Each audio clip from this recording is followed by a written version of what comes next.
जय माँ सरस्वती। आज बसंत पंचमी है। आप सब लोग को बसंत पंचमी की हार्दिक शुभकामनाएं। मैं नरेंद्र माँ आपका भक्ति स्टोरी व्लॉग में एक बार से फिर अपने प्रिय श्रोतागणों, प्रिय सब्सक्राइबर का बहुत बहुत स्वागत, अभिनंदन करता हूँ। बहुत बहुत शुभकामनाएं बसंत पंचमी की।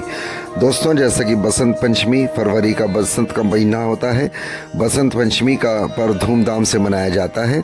इस दिन माँ सरस्वती या शारदा की पूजा अर्चना करने का विधान है। बसंत पंचमी का दिन माँ सरस्वती का प्राकट्य दिवस यानी कि उनका जन्मदिन के रूप में ही मनाया जाता है। इन्हें ज्ञान की देवी भी कहा जाता है। यह दिन विद्यार्थियों और संगीत प्रेमियों के लिए बेहद खास है। माँ को पीला रंग विशेष प्रिय है।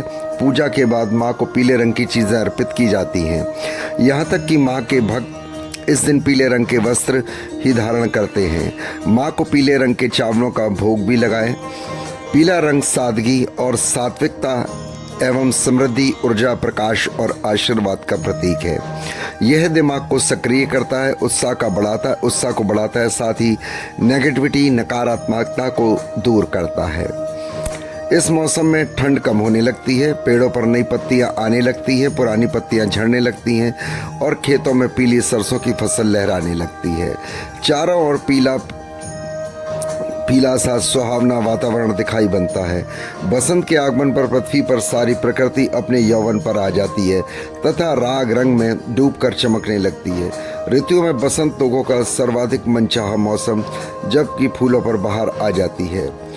उपनिषद की कथा के अनुसार सृष्टि के प्रारंभिक काल में भगवान शिव की आज्ञा से ब्रह्मा जी ने जीवों, खास तौर पर मनुष्य की रचना की, लेकिन इस सृजन में वे संतुष्ट नहीं थे। उन्हें लगता था कि कुछ कमी रह गई है, जिसके कारण चारों ओर मौन छाया रहता है। तब ब्रह्मा जी ने समस्या का निवारण करने के लिए कमंडल से जल हथेली में लेकर संकल्प के रूप में छिड़क दिया और भगवान विष्णु की स्तुति आरंभ की। वे तत्काल ही ब्रह्मा जी के सम्मुख प्रकट हो गए और उनकी समस्या जानकर आदि शक्ति माँ दुर्गा का आह्वान किया। भगवती दुर्गा जी के वहाँ प्रकट होने गई और ब्रह्मा जी विष्णु जी की बातें सुनने के बाद उसी क्षण आदि दुर्गा माता के शरीर से एक श्वेत रंग की भारी तेज उत्पन्न हुआ और एक दिव्य देवी रूप में परिवर्तित हो गई। यह स्वरूप एक चतुर्भुज सुंदर देवी का था, जिनके हाथ में एक वीणा, दूसरे हाथ में वर मुद्रा तथा अन्य हाथों में पुस्तक एवं माला थी।